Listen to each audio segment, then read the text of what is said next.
Hello friends, welcome to TAMILSELVI's channel. அனைவருக்கும் இனிய விநாயகர் சதுர்த்தி வாழ்த்துக்கள். இன்னைக்கு பிள்ளையார் சதுர்த்தி ஸ்பெஷல் என்ன அப்படின்னா மோதகம் விநாயகருக்கு ரொம்பவே பிடித்தமான ஒன்று. பிள்ளையார்பட்டி மோதகம்னே சொல்லுவாங்க. பிள்ளையார்பட்டியில் உள்ள பிள்ளையாருக்கு மோதகம் ரொம்ப ஸ்பெஷல்.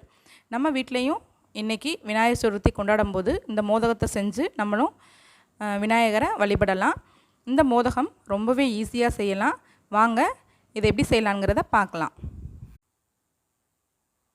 மோதகம் செய்ய 1 டம்ளர் பச்சரிசி நீங்கள் எந்த அளவுகளில் வேணாலும் எடுத்துக்கோங்க. நான் இப்போ இந்த டம்ளரில் 1 டம்ளர் எடுத்திருக்கேன். இதை நம்ம ஒரு பாத்திரத்தில் சேர்த்துக்கலாம். இப்போ எந்த டம்ளரில் அரிசி எடுத்தோமோ அதே டம்ளரில் 1/4 டம்ளர் அளவுக்கு பாசிப்பருப்பு அதையும் இது கூட சேர்த்துக்கலாம். இதை சேர்த்துட்டு நல்லா வாஷ் பண்ணி எடுத்துகிட்டு வந்துடுவோம். ஒரு 2-3 தடவை நல்லா வாஷ் பண்ணியாச்சு. இப்போ இதில் தண்ணி ஊற்றி ஊற வைக்க போகிறோம். இது முங்குற அளவுக்கு தண்ணி ஊற்றினா போதும். இப்போ இது அப்படியே ஒரு 15 நிமிஷம் விட்டுடலாம். 15 நிமிஷம் கழித்து நம்ம தண்ணியை ஃபில்டர் பண்ணணும். இப்போ இது ஊறட்டும். இப்போ அரிசியும் பருப்பும் 15 நிமிஷம் ஊறிடுச்சு. இப்போ இதை நம்ம வடிதட்டு வச்சு வடித்து எடுத்துக்கலாம்.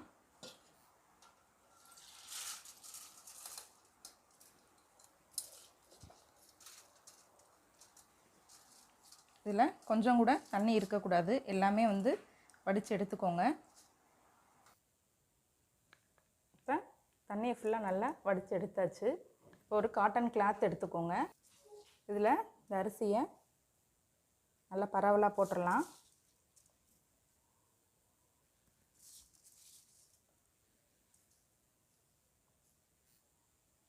இந்த மாதிரி ஒரு காட்டன் கிளாத் எடுத்து நீங்கள் இந்த மாதிரி பரவலாக போட்டுருங்க. இந்த ஈரம் ஃபுல்லாகவே அந்த காட்டன் கிளாத்தில் எஞ்சிடணும்.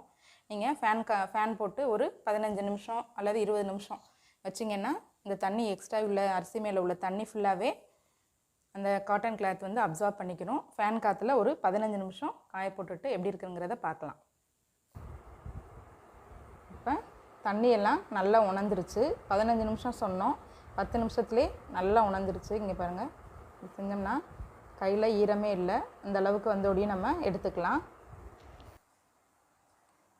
நம்ம காய வச்ச அரிசியும் பருப்பையும் மிக்ஸி ஜாரில் சேர்த்தாச்சு. இதை ரவை பதத்துக்கு குருணை மாதிரி அரைச்சி எடுத்துக்கலாம். ஒரே மாதிரி ஒன்றா ஓட்டாமல் கொஞ்சம் விட்டு விட்டு போட்டு எடுத்துக்கலாம். நீங்கள் நிறைய அரிசி வச்சுருந்தீங்க அப்படின்னா ஒரு 2 தடவையாக போட்டு எடுத்துக்கோங்க. ஒரு 4 சுற்றுனோடையுமே நமக்கு இந்த மாதிரி ரவை மாதிரி கிடச்சிரும். இதுதான் கரெக்டான பதம். இப்போ நம்ம 1 டம்ளர் அரிசிக்கு 1 டம்ளர் பொடிச்ச வெல்லம். இதை நம்ம சைடில் பாகா காய்ச்சிக்கலாம். பாகா வேண்டாம், கரைஞ்சிட்டு கொஞ்சம் கெட்டித்தன்மை வந்ததுக்கப்புறம் நம்ம எடுத்துக்கலாம். இப்போ 1 டம்ளர் வெல்லம் அப்படின்னா ஒரு 1/2 டம்ளர் தண்ணி ஊற்றி இதை காய்ச்சி எடுத்துக்கலாம். நம்ம ரவை பதத்தில் அரைச்ச அரிசி பருப்பை கடாயை ஹீட் பண்ணிவிட்டு அதில் போட்டுக்கோங்க. இதில் நல்லா ட்ரை ரோஸ்ட் பண்ணணும். இன்னும் கொஞ்சம் இருக்கிற தண்ணி எல்லாமே நல்லா ட்ரை ஆகிடணும். ஸோ சிம்லே வச்சு நல்லா ட்ரை ரோஸ்ட் பண்ணிக்கலாம்.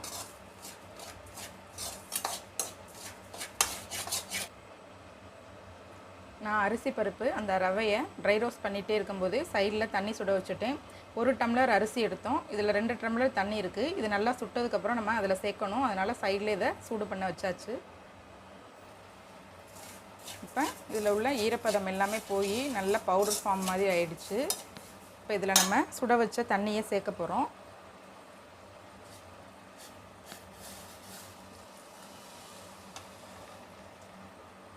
ஒரு டம்ளர் அரிசிக்கு 2.5 டம்ளர் தண்ணி சூடு பண்ணி சேர்த்தாச்சு. இப்போ இந்த தண்ணியில் இந்த ரவை நல்லா வேகணும்.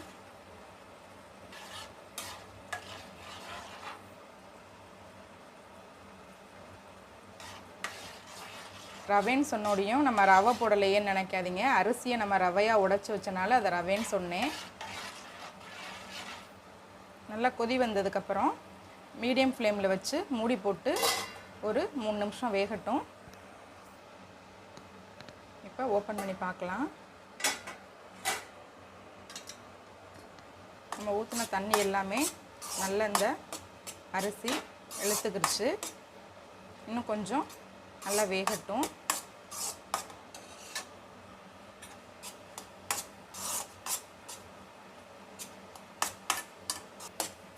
நல்லா இப்போ சுருண்டு வர ஆரம்பிச்சிருச்சு. இது வந்து நம்ம விநாயகருக்கு படைக்கிறதுனால உப்பு எதுவும் சேர்க்கலை. உங்களுக்கு உப்பு வேணும் அப்படின்னா ஒரு பிஞ்ச் அளவு உப்பு சேர்த்துக்கோங்க. இந்த மாதிரி வந்தோடி நம்ம காய்ச்சி வச்ச வெல்லத்தை இதில் சேர்க்கணும். இப்போ 1 டம்ளர் அரிசிக்கு 1 டம்ளர் வெல்லம், 1/2 டம்ளர் தண்ணி போட்டு கொஞ்சம் கெட்டி பதத்துக்கு வர்ற அளவுக்கு காய்ச்சி எடுத்துருக்கேன். அதையும் இதோடு சேர்த்துக்கலாம். ஃபஸ்ட்டு ஊற்றினோடையும் கொஞ்சம் இலக்கமாக இருக்கும். கொஞ்சம் நேரம் ஆனோடையும் நல்ல அந்த அரிசி வந்து இழுத்துட்டு நல்லா ட்ரை ஆயிரும். அது வரை மீடியம் ஃப்ளேமில் வச்சு நல்லா கிளறி எடுத்துக்கோங்க.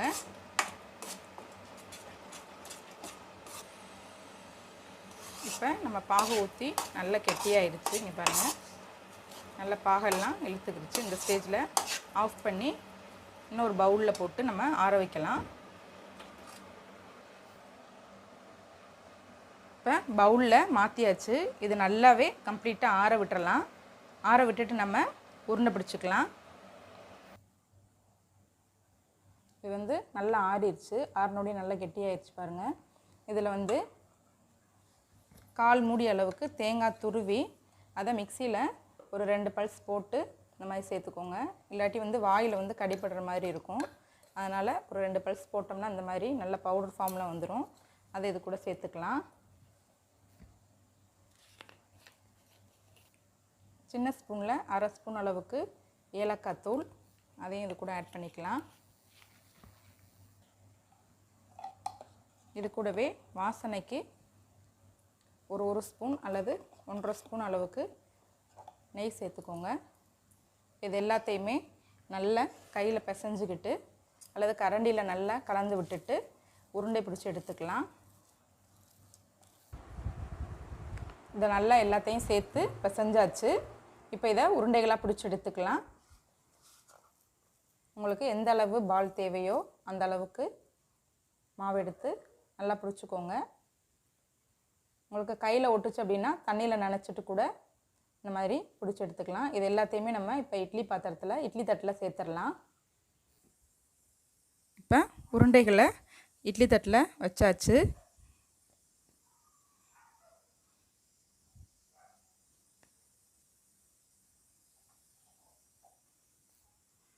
இட்லி பாத்திரத்தில் தண்ணி வச்சாச்சு. இது நல்லா கொதிச்சோடியும் நம்ம தட்டுக்களை அதில் வச்சு வேக வச்சிடலாம். தண்ணி கொதி வந்துருச்சு. இப்போ நம்ம தட்டுக்களை உள்ளே வச்சுக்கலாம்.